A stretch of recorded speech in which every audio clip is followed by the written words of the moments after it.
De même, Christ, qui s'est offert une seule fois pour porter les péchés de plusieurs, apparaîtra une seconde fois à ceux qui l'attendent pour leur salut. Hébreux 9, 28. Remarquez, ceux qui l'attendent. J'ai combattu le bon combat, j'ai achevé la course, j'ai gardé la foi. Désormais la couronne de justice m'est réservée. Le Seigneur, le juste juge, me la donnera dans ce jour-là. Et non seulement à moi, mais encore à tous ceux qui auront aimé son avènement. De Timothée 4, 7, 8. Remarquez encore, ceux qui auront aimé son avènement.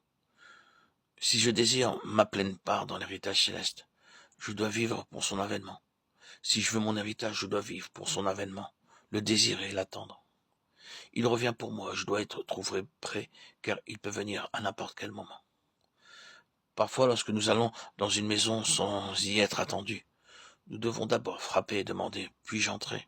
« Attendez, s'il vous plaît, » répond notre ami. « Laissez-moi me peigner. » Ainsi, nous attendons pendant que notre ami se peigne et met son manteau. Mais nous devons être toujours prêts pour la venue du Seigneur Jésus-Christ. « Seigneur, je suis prêt. Tu peux venir maintenant, je serai si heureux de te voir.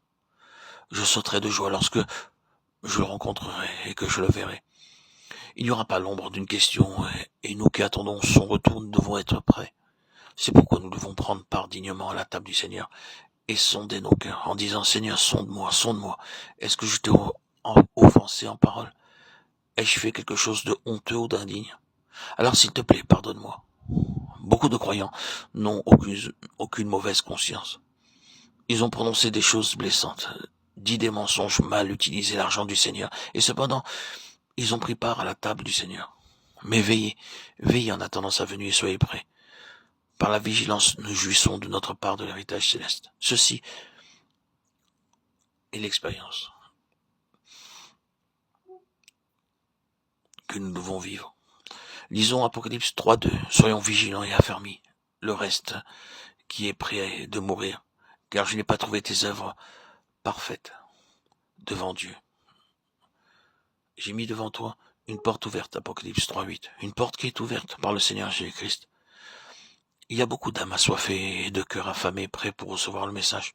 Nous devons sortir, mais non pour gaspiller le temps en distribuant des traités ici et là. Nous devons prier. Seigneur, voudrais-tu me montrer la rue et la localité où aujourd'hui quelqu'un est prêt pour recevoir l'évangile? Recherchez sa volonté et sa conduite dans votre service, et il vous montrera.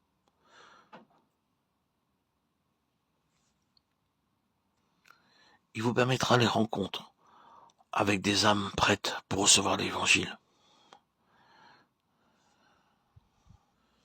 Ne faisons rien de notre propre initiative, demandons au Seigneur. Invoquons l'Esprit Saint pour qu'il puisse nous guider. Un jour, je priais, Seigneur, dis-moi où aller. Mon ami et moi, nous sortîmes pour une réunion en plein air, pour distribuer des tracts, des évangiles, des Bibles. Je dis à mon ami, restons ici, debout et prêchons. Mon ami me dit, si nous allions plus loin à l'ombre des arbres, les gens viendraient là. Je répondis, non, le Seigneur nous dit de rester ici et de prêcher. Bien qu'il n'y eût personne, nous chantâmes un cantique, puis je prêchai.